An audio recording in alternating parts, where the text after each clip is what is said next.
ಮುಂಚೆನೂ ಗೊತ್ತಾಗಿತ್ತು, ಆದರೆ ಕೇಳೋರಿಲ್ಲ, ಹೇಳೋರಿಲ್ಲ. ಹೈಟೆಕ್ ನಗರ ಆಗಿದೆ ಪರಪ್ಪನ ಅಗ್ರಹಾರ. ಆದರೆ ಬಳ್ಳಾರಿ ಜೈಲಿನ ಪರಿಸ್ಥಿತಿ ಆ ರೀತಿ ಇಲ್ಲ. ನಿದ್ದೆಯ ಮಂಪರಿನಲ್ಲಿ ಇದ್ರು, ಪಾಪ ನಿದ್ದೆ ಮಾಡ್ತಿದ್ರು. ಎಲ್ಲ ಜೈಲಿಗೀಗ ಬೇರೆ ಬೇರೆ. ಇಷ್ಟು ದಿನ ಒಂದೇ ಜೈಲಲ್ಲಿದ್ರು, ದೂರ ದೂರ ಅನ್ನುವಂಥ ಪರಿಸ್ಥಿತಿ. ಕ್ಯಾಮ್ರಾ ಮುಂದೆ ಬಿಂದಾಸ್ ಆಗಿದ್ದವರಿಗೆ ಇದೆಂಥ ಪರಿಸ್ಥಿತಿ ಬಂತ್ರಿ. ಕ್ಯಾಮ್ರಾ ನೋಡಿ ಮುಖ ಮುಚ್ಚಿಕೊಳ್ಳುವಂಥ ಪರಿಸ್ಥಿತಿ ನೋಡಿ. ಯಾವ ರೀತಿಯಾದಂಥ ಪರಿಸ್ಥಿತಿ ಇದು. ಕ್ಯಾಮ್ರಾ ಮುಂದೆ ಫೈಟು, ಸೀನು, ಲವ್. ಇಷ್ಟು ದಿನ ಒಂದೇ ಜೈಲಲ್ಲಿದ್ದವರು ಈಗ ಪರಿಸ್ಥಿತಿ ಏನಾಯ್ತು? ದೂರ ದೂರ, ಎಲ್ಲ ದೂರ. ಕ್ಯಾಮ್ರಾ ಮುಂದೆ ಏನು ಆ್ಯಕ್ಟಿಂಗು ರೀ, ಏನು ಫೈಟು, ತೆರೆ ಮೇಲೆ ಕ್ಯಾಮ್ರಾದಲ್ಲಿ ವಾಟೆ ಕ್ಯಾಮ್ರಾ ವರ್ಕಿಂಗ್ ಸಖತ್ತಾಗಿದೆ. ಏನು ಮೇಕಿಂಗ್ ರೀ. ಕ್ಯಾಮ್ರಾ ಮುಂದೆ ಮಾಡ್ತಿದ್ದು ಹೆಂಗೆ ನಟ ದರ್ಶನ್ ಬೆಂಕಿ ಬಿರುಗಾಳಿ ಎಬ್ಬಿಸ್ತಿದ್ರು. ಆದರೆ ಈಗ ಕ್ಯಾಮರಾ ಕಂಡೊಡನೆ ಮುಖ ಮುಚ್ಚಿಕೊಳ್ಳುವಂತಹ ಪರಿಸ್ಥಿತಿ ಬಂತಲ್ಲ. ಕ್ಯಾಮರಾ ಕಂಡೊಡನೆ ಕ್ಯಾಮ್ರಾ ಫ್ರೆಂಡ್ಲಿ ನಟ ದರ್ಶನ್. ಏನು ಗೊತ್ತಾ, ಕ್ಯಾಮ್ರಾ ನೋಡಿದ ಕೂಡಲೇ ಕ್ಯಾಮ್ರಾಗೆ ಈ ಥರ ಕೈ ಮುಗಿದು ಶೂಟಿಂಗಲ್ಲಿ ಭಾಗಿಯಾಗ್ತಾ ಇದ್ದ. ಅಂದರೆ ಕ್ಯಾಮ್ರಾ ಕೊಡ್ತಿದ್ದಂಥ ಅದೊಂದು ರೆಸ್ಪೆಕ್ಟ್, ಮರ್ಯಾದೆ. ಆದರೆ ಇವತ್ತು ಕ್ಯಾಮ್ರಾ ನೋಡಿದ ಕೂಡಲೇ ಮುಖ ಮುಚ್ಚಿಕೊಳ್ಳುವಂಥ ಪರಿಸ್ಥಿತಿ, ಮಾಧ್ಯಮದವರ ಕಣ್ತಪ್ಪಿಸಿ ಕರೆದುಕೊಂಡು ಹೋಗುವಂಥ ಪರಿಸ್ಥಿತಿ. ಇವತ್ತು ಈ ಪರಿಸ್ಥಿತಿ ಬಂತಲ್ಲ, ಆರಾಮಾಗಿರ್ಬೋದಿತ್ತು. ಅದ್ಯಾರೋ ಬಂದ್ರಲ್ಲ ಸತ್ಯ ಮತ್ತು ದರ್ಶನ್ ವಿಡಿಯೋ ಕಾಲ್ನಲ್ಲಿ ಹಾಯ್ ಅಂದ್ಕೊಂಡು, ಆ ಹಾಯ್ ಅಂತ ಕ್ಯಾಮ್ರಾಗೆ ಅವತ್ತು ಮುಖ ತೋರಿಸ್ಲಿಲ್ಲ ಅಂದರೆ ಈ ಪರಿಸ್ಥಿತಿ ಬರ್ತಿತ್ತ. ಅದ್ಯಾರೋ ತೆಗೆದ್ರಲ್ಲ ಫೋಟೋ, ವೇಲುನ ಯಾರದು? ಹೌದು, ವೇಲು. ಆ ಫೋಟೋಗೆ ನೀವೇನಾದರೂ ಮುಖವನ್ನು ತೋರಿಸ್ಲಿಲ್ಲ ಅಂತಂದಿದ್ರೆ ಇವತ್ತು ಕ್ಯಾಮ್ರಾ ಕಣ್ಣಿಗೆ ಬಟ್ಟೆ ಕಟ್ಕೊಂಡು ಈ ರೀತಿಯಾಗಿ ಕಣ್ತಪ್ಪಿಸಿ ಹೋಗುವಂಥ ಪರಿಸ್ಥಿತಿ ಬರ್ತಿತ್ತ. ಕ್ಯಾಮ್ರಾ ಕಂಡು ಬೆಚ್ಚಿ ಬಿದ್ದ ನಟ ದರ್ಶನ್, ಹೀರೋ ದರ್ಶನ್, ನಟ ದರ್ಶನ್. ಕ್ಯಾಮ್ರಾ ಕಂಡು ಬೆಚ್ಚಿ ಬಿದ್ದಿದ್ದು ನಟ ದರ್ಶನ್. ಪರಿಸ್ಥಿತಿ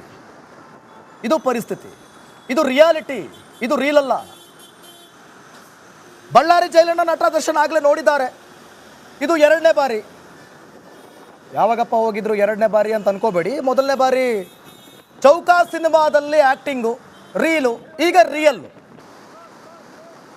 ಈ ಬಗ್ಗೆ ಮತ್ತಷ್ಟು ಮಾಹಿತಿಯನ್ನು ಕೊಡ್ತಾರೆ ನಮ್ಮ ಪ್ರತಿನಿಧಿ ನವೀನ್ ಶೆಟ್ಟಿ ಕೆರಾಡಿ. ಲೈವ್ನಲ್ಲಿ ಜನ ಆಗ್ತಿದ್ದಾರೆ. ನವೀನ್ ಶೆಟ್ಟಿ, ದರ್ಶನ್ ಯಾವ ಗಾಡಿಯಲ್ಲಿದ್ದಾರೆ, ಕಣ್ತಪ್ಪಿಸೋ ಪ್ರಯತ್ನ ಯಾಕೆ? ಇಡೀ ರಾಜ್ಯದ ಜನತೆಗೆ ಗೊತ್ತಾಗಿದೆ ಈಗ ಪರಿಸ್ಥಿತಿ. ಮತ್ತಷ್ಟು ಮಾಹಿತಿ ಕೊಡೋದಾದ್ರೆ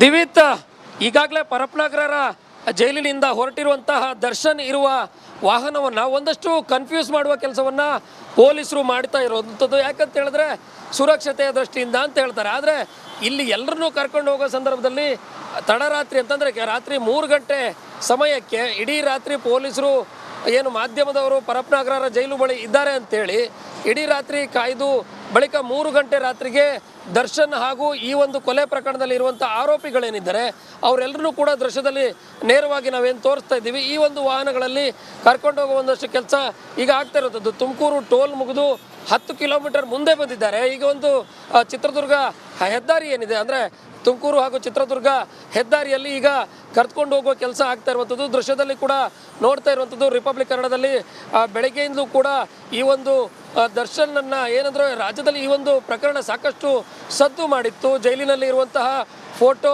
ಯಾವಾಗ ಹೊರಗಡೆ ಬರುತ್ತೆ, ಈ ಒಂದು ಕೊಲೆ ಪ್ರಕರಣದಲ್ಲಿ ಇರುವಂಥ ಪ್ರಮುಖ ಆರೋಪಿಗಳನ್ನು ಪರಪ್ಪನ ಅಗ್ರಹಾರ ಜೈಲಿನಿಂದ ಈಗ ಏನು ಎಲ್ಲರೂ ಒಟ್ಟಾಗಿ ಕುಳಿತು ಜೈಲಿನಲ್ಲಿ ಒಳಗಡೆ ಕುಳಿತುಕೊಂಡು ಟೀ ಪಾರ್ಟಿಯನ್ನು ಏನು ಮಾಡಿದ್ರು ಅವರೆಲ್ಲರೂ ಕೂಡ ಇನ್ನು ಮುಂದೆ ಒಬ್ಬೊಬ್ಬರಾಗಿ ಕುಳಿತುಕೊಂಡು ಜೈಲಿನ ಕೆಳಗಡೆ ಅಂತಂದರೆ ನೆಲದ ಮೇಲೆ ಕುಳಿತು ಟೀ ಕುಡಿಬೇಕಾದ ಪರಿಸ್ಥಿತಿ ಇವತ್ತಿನಿಂದ ಎದುರಾಗಿರುವಂಥದ್ದು. ಇದಕ್ಕೆ ಪ್ರಮುಖ ಕಾರಣ ಆ ಒಂದು ಫೋಟೋಗಳನ್ನು ಹೊರಗಡೆ ಹರಿದು ಬಿಟ್ಟಿರುವಂಥದ್ದು. ಈಗ ನೋಡ್ತಾ ಇದ್ದಾರೆ ಇನ್ನೊಂದು ಕೆಲವೇ ಹೊತ್ತಿನಲ್ಲಿ ಶಿರಾ ತಲುಪುವ ಸಾಧ್ಯತೆ. ಅಂತಂದರೆ ಈ ಒಂದು ರಸ್ತೆಯ ಮಾರ್ಗವಾಗಿ ಏನು ಹೋಗ್ತಾ ಇದೆ, ಈಗಾಗಲೇ 3 ವಾಹನಗಳಲ್ಲಿ ಇವರೆಲ್ಲರೂ ಕೂಡ ಕರ್ಕೊಂಡು ಬರೋ ಒಂದಷ್ಟು ಕೆಲಸ ಆಗಿತ್ತು. ಒಂದು ವಾಹನ ಶಿವಮೊಗ್ಗ ಬೈಪಾಸ್ ಮೂಲಕ, ಅಂದರೆ ತುಮಕೂರಿನಿಂದ ಶಿವಮೊಗ್ಗಕ್ಕೆ ಹೋಗೋ ಬೈಪಾಸ್ ಏನಿದೆ ಅಲ್ಲಿಂದ ಹೋಗಿರುವಂಥದ್ದು. ಇನ್ನು ಉಳಿದಂಥ 2 ವಾಹನಗಳಲ್ಲಿ ಇನ್ನೂ ಕೂಡ ದರ್ಶನ್ ಯಾವ ವಾಹನದಲ್ಲಿ ಇದ್ದಾನೆ ಅನ್ನೋದನ್ನ ಒಂದಷ್ಟು ಕನ್ಫ್ಯೂಸ್ ಮಾಡುವಂಥ ಕೆಲಸವನ್ನ ಪೊಲೀಸರು ಮಾಡಿರುವಂಥದ್ದು.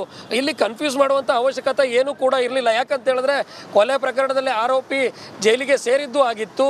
ಜೈಲಿನಲ್ಲಿ ಅಲ್ಲಿ ಇರುವಂಥ ಸಂದರ್ಭದಲ್ಲೂ ಕೂಡ ಸರಿಯಾಗಿ ಇದ್ದಿದ್ದರೆ ಈ ಎಲ್ಲ ಸಮಸ್ಯೆಗಳು ಕೂಡ ಬರ್ತಾ ಇರಲಿಲ್ಲ. ಈಗ ಬಳ್ಳಾರಿ ಜೈಲಿಗೆ ಹೋಗಿ ಆ ಗಣಿ ಧೂಳಿನ ಬಳಿ ಇರಬೇಕಾದ ಪರಿಸ್ಥಿತಿ ಬರ್ತಾ ಇರಲಿಲ್ಲ. ಆದರೆ ಈಗ ಮಾಡಿದುಣ್ಣೋ ಮಾರಾಯ ಎನ್ನುವ ಪರಿಸ್ಥಿತಿ ದರ್ಶನ್ ಮತ್ತು ಈ ಒಂದು ಕೊಲೆ ಪ್ರಕರಣದಲ್ಲಿ ಇರುವಂತಹ ಆರೋಪಿಗಳಿಗೆ ಬಂದಿರುವ ಹಿನ್ನೆಲೆ ಇವತ್ತು ಪರಪ್ಪನಗರ ಜೈಲಿನಿಂದ ಏನು ಸಿಲ್ಕ್ ಬೋರ್ಡ್ವರೆಗೂ ಬರುವಾಗ ಏನು ಬುಲೆರೋ ವಾಹನ ಒಂದರಲ್ಲಿ ದರ್ಶನ್ ಇದ್ದಾರೆ ಅನ್ನೋ ಮಾಹಿತಿ ಗೊತ್ತಾಗಿತ್ತು. ಆದರೆ ಸಿಲ್ಕ್ ಬೋರ್ಡ್ಗೆ ಬಂದ ನಂತರ ಆ ಒಂದು ಬುಲೆರೋ ವಾಹನ ಏನಿತ್ತು ಅದನ್ನು ಮಾಧ್ಯಮಗಳಿಂದ ಕಣ್ತಪ್ಪಿಸಿ ಬೇರೆ ಕಡೆಗೆ ಹೋಗೋ ಒಂದಷ್ಟು ಕೆಲಸವನ್ನು ಮಾಡಲಾಗಿದ್ದು, ಅದೇ ಒಂದು ಬುಲೆರೋ ವಾಹನದಲ್ಲಿ ದರ್ಶನ್ ಇದ್ದಾರೆ ಅಂತ ಕೂಡ ಹೇಳಲಾಗ್ತಿದೆ. ಆದರೆ ಇದು ಎಷ್ಟರ ಮಟ್ಟಿಗೆ ಸತ್ಯ ಅನ್ನೋದು ಇನ್ನಷ್ಟೇ ನಾವು ಮುಂದೆ ಕೂಡ ಹೋದ ಮೇಲೂ ಕೂಡ ಗೊತ್ತಾಗುತ್ತೆ. ಯಾಕಂತ ಹೇಳಿದ್ರೆ ಮಾಧ್ಯಮಗಳು ಹಿಂದೆ ಮುಂದೆ ಬಂದರೆ ಇದರಿಂದ ತೊಂದರೆ ಆಗುತ್ತೆ ಅಂತ ಹೇಳ್ತಾ ಇರೋರು, ಬಸ್ಗಳಲ್ಲಿ ಅಕ್ಕಪಕ್ಕದಲ್ಲಿ ಬೇರೆ ಬೇರೆ ವಾಹನಗಳು ಹೋದರೆ ತೊಂದರೆ ಆಗೋದಿಲ್ಲ. ಹಾಗಾದರೆ ಹೆಬ್ಬಾಳದ ಮೂಲಕ ಯಲಹಂಕ ಮಾರ್ಗವಾಗಿ ದೇವನಹಳ್ಳಿಯಿಂದ ಚಿಕ್ಕಬಳ್ಳಾಪುರ ಹೋಗಿ ಅಲ್ಲಿಂದ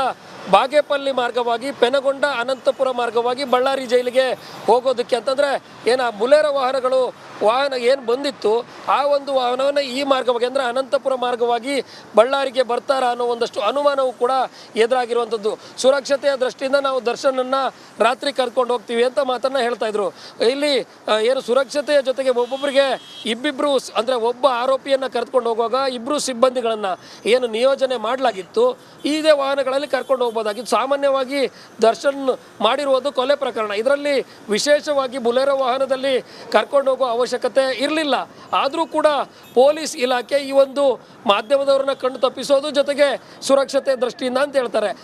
ಇದೆಲ್ಲವನ್ನ ಮಾಡಿಕೊಂಡು ಈಗ ಹೆದ್ದಾರಿ ಮೂಲಕವಾಗಿ ಏನು ಹೋಗ್ತಾ ಇದ್ದಾರೆ, ಈ 2 ವಾಹನಗಳಲ್ಲಿಯೂ ಕೂಡ ಸಾಕಷ್ಟು ಒಳಗಡೆ ಗ್ಲಾಸ್ ಏನಿದೆ ಟಿಂಟ್ ಗ್ಲಾಸ್ ಥರ ಇರೋದ್ರಿಂದಾಗಿ ಒಳಗಡೆ ಇರೋರ ಮುಖ ಯಾರಿಗೂ ಕೂಡ ಸ್ಪಷ್ಟವಾಗಿ ಗೊತ್ತಾಗ್ತಿಲ್ಲ. ಆದರೆ ಕೊಲೆ ಪ್ರಕರಣದಲ್ಲಿ ಇದ್ದವರಿಗೆ ಈಗಲೂ ಕೂಡ ಬಳ್ಳಾರಿ ಜೈಲಿಗೆ ಹೋಗುವಾಗಲೂ ಕೂಡ ಪೊಲೀಸರು ವಿಶೇಷವಾದ ಒಂದಷ್ಟು ಆತಿಥ್ಯವನ್ನು ಕಲ್ಪಿಸಿದ್ರ ಅನ್ನೋ ಪ್ರಶ್ನೆ ಇಲ್ಲಿಯೂ ಕೂಡ ಎದುರಾಗುತ್ತೆ. ಯಾಕಂತ ಹೇಳಿದ್ರೆ ಕಣ್ಮುಚ್ಚಿ ಎಲ್ಲಾದರೂ ಕರ್ಕೊಂಡು ಬರೋದು, ಜೈಲಿನಲ್ಲೂ ಕೂಡ ಇದೇ ರೀತಿಯ ಒಂದಷ್ಟು ಆತಿಥ್ಯವನ್ನು ಮಾಡಿದ ಬಳಿಕ ಈಗ ಇಲ್ಲಿಂದ ಹೋಗುವಾಗಲೂ ಕೂಡ ಏನು ಬೇರೆ ರೀತಿ ಇದೇ ರೀತಿ ಆತಿಥ್ಯಗಳನ್ನು ಕೊಡ್ತಾರೆ ಅಂತ ಹೇಳಿದ್ರೆ ಇವರೆಲ್ಲರೂ ಕೂಡ ಮಾಡ್ತಾ ಇರುವಂಥ ಕೆಲಸ ಎಷ್ಟರ ಮಟ್ಟಿಗೆ ಸರಿ ಅಂತ ಕೂಡ ಈಗ ಗೊತ್ತಾಗುತ್ತೆ. ಜೊತೆಗೆ ಈ ಒಂದು ದರ್ಶನ್ ಕೊಲೆ ಪ್ರಕರಣದಲ್ಲಿ ಏನು ಸಿಲುಕು ಹಾಕ್ಕೊಂಡಿದ್ರು, ರೇಣುಕಾಸ್ವಾಮಿ ಕೊಲೆ ಪ್ರಕರಣದಲ್ಲಿ ಪರಪ್ಪನಗರ ಜೈಲು ಸೇರಿ 68 ದಿನಗಳು ಜೈಲಿನಲ್ಲಿ ಕಳೆದಿದ್ರು. ಆ ಒಂದು ಕೊಲೆ ಪ್ರಕರಣದಲ್ಲಿರುವಂಥ ಉಳಿದ ಆರೋಪಿಗಳು ಕೂಡ ಏನು ಇಲ್ಲಿ ಇದ್ದರೆ ಸುರಕ್ಷತೆ ಅಲ್ಲ, ಜೊತೆಗೆ ಬೇರೆ ಬೇರೆ ರೀತಿಯ ಅಕ್ರಮಗಳಿಗೆ ಅದರ ಬಂದಿಖಾನೆ ನಿಯಮಗಳನ್ನು ಗಾಳಿಗೆ ತೂರಿ ಬೇರೆ ಬೇರೆ ರೀತಿಯ ವಹಿವಾಟುಗಳನ್ನು ಮಾಡ್ತಾರೆ. ರೌಡಿಗಳ ಜೊತೆ ಸೇರಿ ಅಕ್ರಮ ಚಟುವಟಿಕೆಗಳಲ್ಲಿ ಇಲ್ಲಿಯೂ ಕೂಡ ಪಾಲ್ಗೊಳ್ಳುವ ಸಾಧ್ಯತೆ ಇದೆ ಅನ್ನುವ ನಿಟ್ಟಿನಲ್ಲಿ ಈಗ ಏನು ಸಿರಾ ಮಾರ್ಗವಾಗಿ ಇವ್ರನ್ನೆಲ್ಲರೂ ಕೂಡ ಬೇರೆ ಬೇರೆ ಜೈಲಿಗೆ ಅಂತಂದರೆ ರಾಜ್ಯದ ವಿವಿಧ ಭಾಗಗಳಿಗೆ ಇವ್ರನ್ನೆಲ್ಲವನ್ನು ಕಳಿಸುವ ಒಂದಷ್ಟು ಕೆಲಸಗಳೇನು ಆಗ್ತಿದೆ. ಈಗಾಗಲೇ ಈ ಒಂದು ವಾಹನಗಳಲ್ಲಿ ಏನು ಬೆಂಗಳೂರಿನಿಂದ ಕರ್ಕೊಂಡು ಬಂದಿರುವ ಆರೋಪಿಗಳೇನಿದ್ದಾರೆ ಅವರೆಲ್ಲರೂ ಕೂಡ ಇದೇ ವಾಹನದಲ್ಲಿ ನೋಡ್ತಾ ಇರೋ ದೃಶ್ಯದಲ್ಲಿ ನಾವೀಗ ಏನು ಹೆದ್ದಾರಿ ಮಾರ್ಗವಾಗಿ ಹಾಗೆ ಸಂಪರ್ಕದಲ್ಲಿರಿ, ಮತ್ತೆ ನಿಮ್ಮನ್ನ ಸಂಪರ್ಕ ಮಾಡ್ತೀನಿ. ಒಂದು ಅಪ್ಡೇಟ್ ಲಭ್ಯ ಆಗ್ತಾ ಇದೆ ನೋಡಿ. ದರ್ಶನ್ ಈಗ ತುಮಕೂರು ರಸ್ತೆಯನ್ನ ದಾಟಿ ಹೋಗ್ತಾ ಇದ್ದಾರೆ. ಹೋಗುವಂತ ಸಂದರ್ಭದಲ್ಲಿ ಸಾಕಷ್ಟು ಬಿಗಿ ಭದ್ರತೆಯನ್ನು ಅವರಿಗೆ ಕೊಡಲಾಗ್ತಾ ಇದೆ.